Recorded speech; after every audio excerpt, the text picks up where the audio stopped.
Ampitsikina sy ankafaliana tanteraka indray no itsidiana ny tokantranonao amin'izao alina izao tompoko lahy sy tompom-bavy manatitra ny araba manasanao indray hanaraka ny fampalam-baovao hatramin'ny farany santionam-baovao isan'ny songadina ary amin'izao alina izao mikasika indrindra ny fitondranantsika ny akon'ny dia ny filoha era jandarmampianina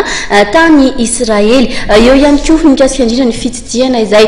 ho ataon'ny vondrona européenne commissaire amin'ny vondrona européenne Andriamatoa Andris Pilbax eto amintsika ary mikasika ihany koa ny akon'ny fankalazana ny andro maneran-tany ho an'ny asa tanana izay nankalazaina tamin'ity androany ity teto amintsika santiona ny vaovao isan'ny asongadina amintsika amin'izao alina izao avy hatrany ary moa dia ho santaritsika indrindra ao anatin'ny vaovao ho samihafa eo amin'ny lafiny tsy fandriam-pahalemana izay fampahalalam-baovao izay mitoetra ny aramoa ny fanadihadiana makasika indrindra ilay raharaha fatrarana basy tany Tomasina ny farany herinandro teo ary dia nanatanteraka fisavana teny amin'ny Tobivato ny Zandary isan'ireo voakasika ity fisavana ity moa ny tranon'ny colonel Roger Luc araka ity fanadihadiana voalohany entina amintsika ity.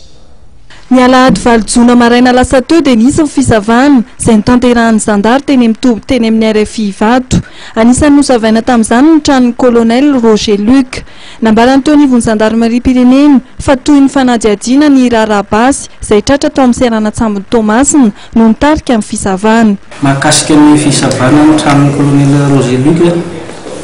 izy io zany mbola toy ny famotorana mikasika ny fahitana basy tany amin'ny Port Tomasina mbola toy ny famotorana ary nisy olona izay indicateur mialatsiny amin'ny teny bay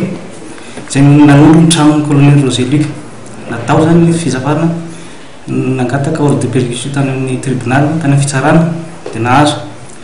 tamin'ny voalohany zany izy io tsy fantatry ny mpanao famotorana tranon'ny colonel Roger Luc fa rehefa tonga teo moa se présenté tao an-trano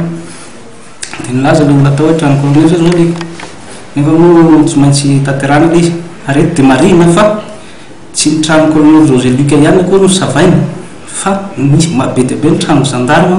na any amin'ny caserna ny gendarmerie hatramin'ny tranona général ara amin'iny famotorana iny dia nosavaina daholo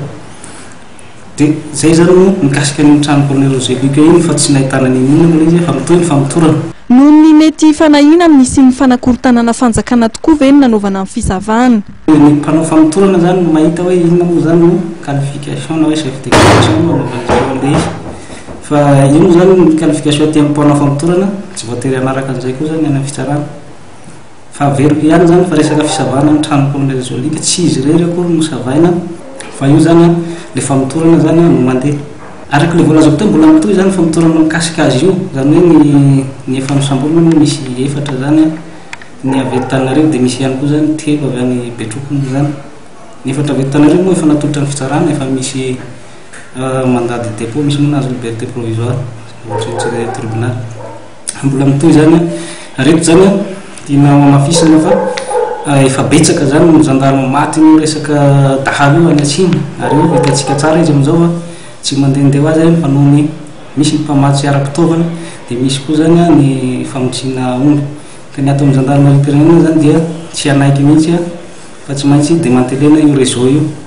Araka izany dia entitra ny eo anivon'ny gendarmerie pirenena entina migorana ny asan-dahalo.